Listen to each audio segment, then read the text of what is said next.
Assalamualaikum warahmatullahi wabarakatuh. Hello everyone, my name is Rika Rizky Asa Saputra. I'm from 9.2. My attendance is 26. In this video, I would like to review some topic from my grade 9 science lesson. Today I will be reviewing organization of life and the human movement system. So let's begin with the first topic, organization of life. Living things have several characteristics that make them different from non-living things. They can move, grow and develop, reproduce, respond to stimuli, use energy, carry out cellular respiration, remove waste, are made of cell, and have genetic material called DNA. Next, let's talk about the levels of organization of life. Living things are organized from the simplest level to the most complex level.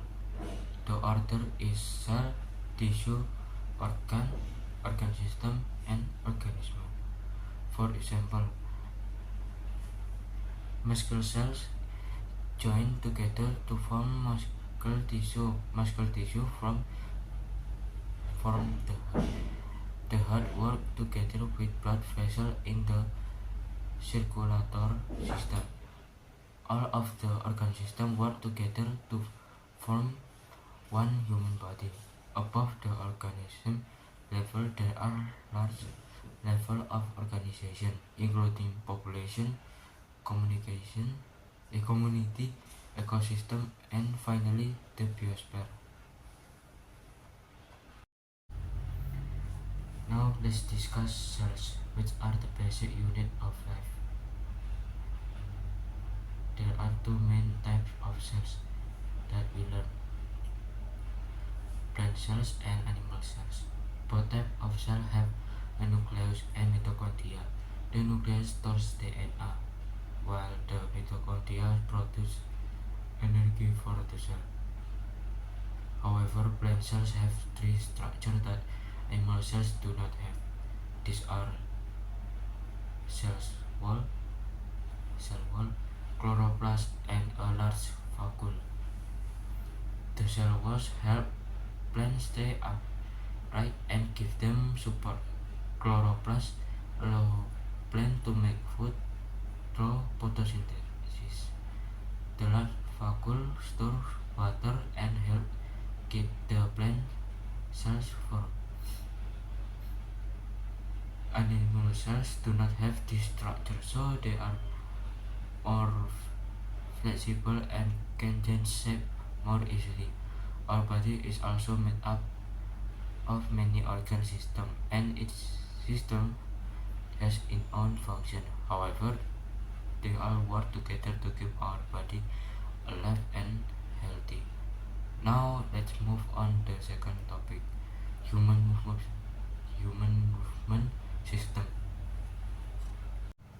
The human movement system consists of bones, joints, and muscles.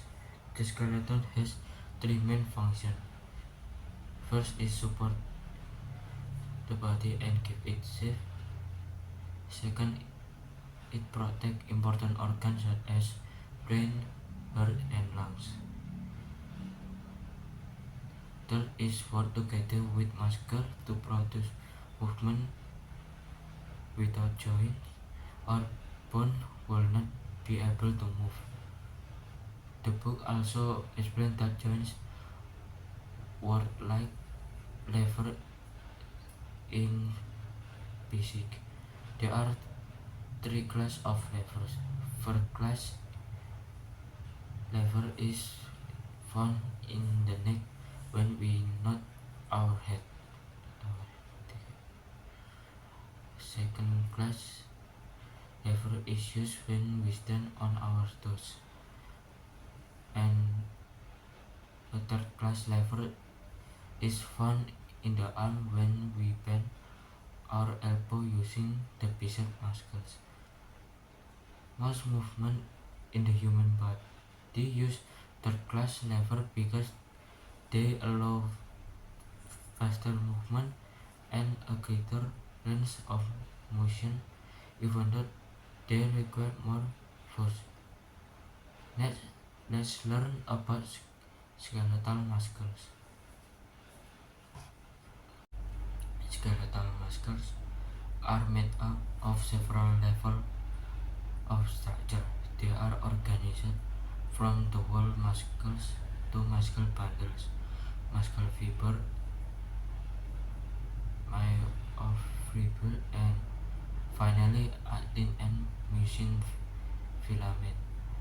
When the brain sends a signal through the nerve, the actin and myosin filaments slide past each other. This causes the muscle to contract and pull the bone, producing movement.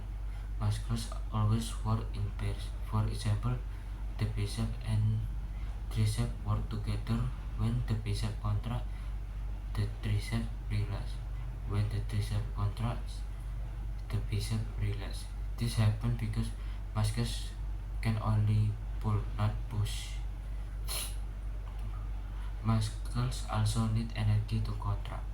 This energy comes from ATP, which is produced during cellular respiration in mitochondria. The process starts when food is digested into glucose.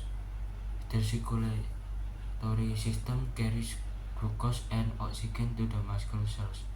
Then the mitochondria use glucose and oxygen to produce ATP.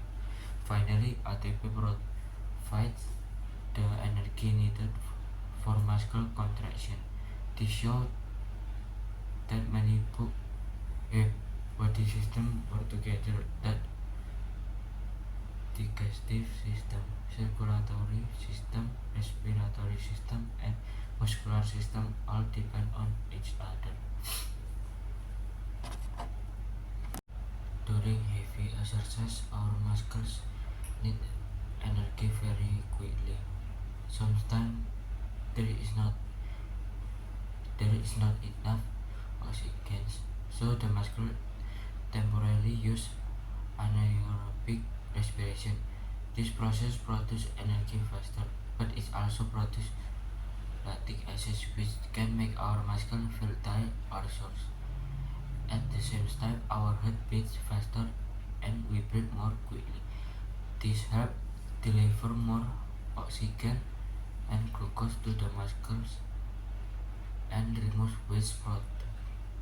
This change helps maintain homeostasis, which means keeping the body's internal conditions stable. The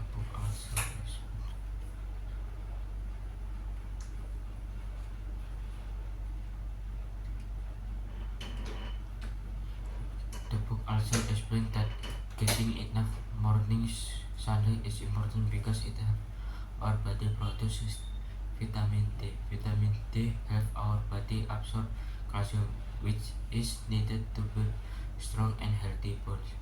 So, besides eating healthy food, we should also exercise regularly and spend some time outdoors in the morning to keep our bone and muscle healthy.